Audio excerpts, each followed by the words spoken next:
श्रीमद्भागवत महापुराण अध्याय क्रमांक 5 धुंधुकारी को प्रेत योनि की प्राप्ति और उससे उद्धार। श्लोक क्रमांक 41 के पश्चात। सर्वे ब्रुवन् प्रयत्नेन कर्तव्यं सुकरं त्विदं गोकर्णो निश्चयं कृत्वा वाचनार्थं प्रवर्तितः। तत्र संश्रवणार्थाय देशग्रामाज्जनाययुः पङ्गवन्द्वृद्धमन्दाश्च तेऽपि पापक्षयाय वै समाजस्तु महाजातो देवविस्मयकारकः। यदैवासनमास्थाय गोकर्णो कथयत् कथां सप्रेतोऽपि ददायातः स्थानं पश्यन्नितस्ततः सप्तग्रन्थियुतं तत्रापश्यत् कीचकमुच्छ्रितं तन्मूलच्छिद्रमाविश्य श्रवणार्थं स्थितो ह्यसौ वातरूपी स्थितिं कर्तुमशक्तो वंशमाविशत्। वैष्णवं ब्राह्मणं मुख्यं श्रोतारं परिकल्प्य सः प्रथम स्कन्धतः स्पष्टमाख्यानं धेनुजो करोत् दिनान्ते रक्षिता गाथा तदा चित्रं बभूवः। वंशैकग्रन्थिभेदो भूत्स शब्दं पश्यतां सतां द्वितीये तथा सायं द्वितीयग्रन्थिभेदनं तृतीये तथा सायं तृतीयग्रन्थिभेदनम् एवं सप्तदिनैश्चैव सप्तग्रन्थिविभेदनं कृत्वा द्वादश स्कन्ध श्रवणात् प्रेततां जहौ।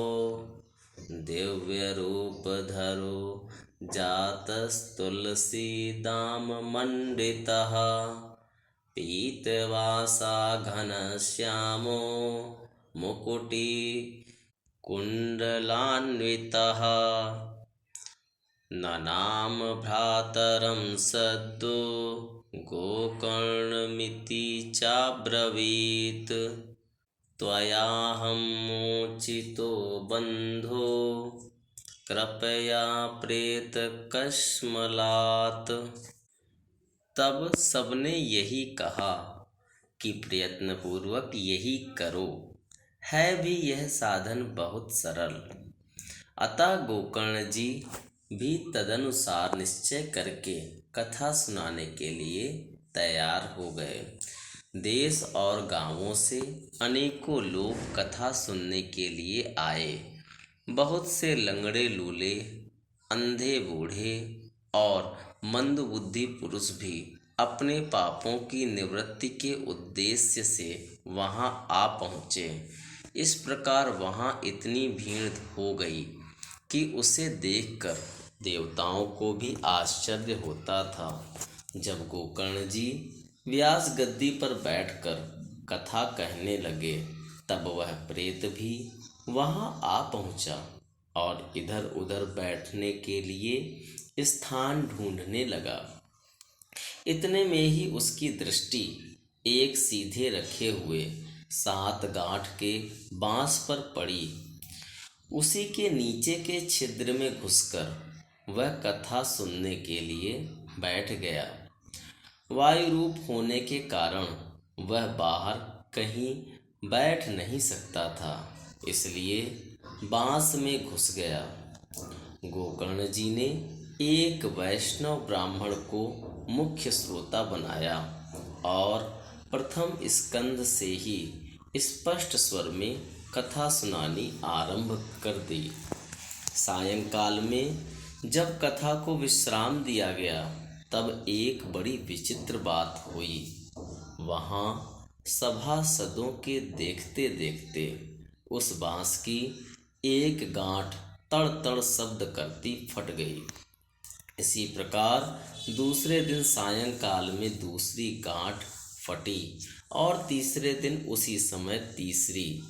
इस प्रकार 7 दिनों में सातों गांठों को फोड़कर धुंधुकारी 12 स्कंधों के सुनने से पवित्र होकर प्रेत योनि से मुक्त हो गया और दिव्य रूप धारण करके सबके सामने प्रकट हुआ। उसका मेघ के समान श्याम शरीर पीतांबर और तुलसी की मालाओं से सुशोभित था तथा सिर पर मनोहर मुकुट और कानों में कमनीय कुंडल झिलमिला रहे थे। उसने तुरंत अपने भाई गोकर्ण को प्रणाम करके कहा, भाई, तुमने कृपा करके मुझे प्रेत योनि की यातनाओं से मुक्त कर दिया।